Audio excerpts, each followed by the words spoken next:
Айтбек Оңолбек Рысбекович уулум 5 октябрдан жаракат алгам. Сол көзүндөн азыр күнгө чейин 4 жолу операциям өттү. Дагы 2 операциям за границадан экен. Ага мен жашоомдо деле акча чогулта албай турчу. 25 000 евро турат роговица операция. Могу балдар полный ошо жаракат алгандар. Операцияга леченияга муктаж балдарбыз баарыбыз. Биз аткан кишилердин бирөөсү да жооп берген жок, бирөөсү да соттолгон жок, талап кылып атабыз бийликке. Бийлик менен сүйлөшүүлөр болду эле, бир кайрылуу кылдыңызбы? Негизинен общий коомдун атынан каттарды жазганбыз. Каттар окулган жерде окуп атат, сотко чейин жазганбыз. Соттор деле карабай атпайбы, бүгүнкү күнгө чейин 2 жылга чукулда карап. Бул жака эмне үчүн келдиңиз? Именно бул жака.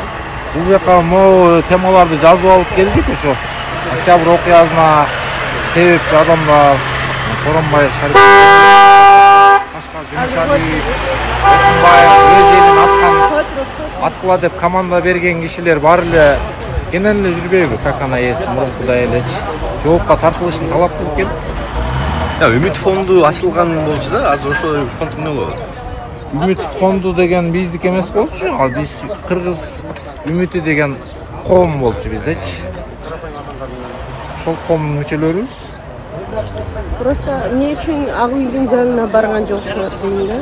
Ак үйдүн жанына деле барганбыз, барган биз бияктан октябрь окуялары боюнча сот болуп атат деп угуп, ошого катышып коебуз. Биз сотко деле чакырган жок. Эгер октябрь окуялары менен соттошкон болсо, биз чакырыш керек болчу, биз участвовать этишибиз керек болчу.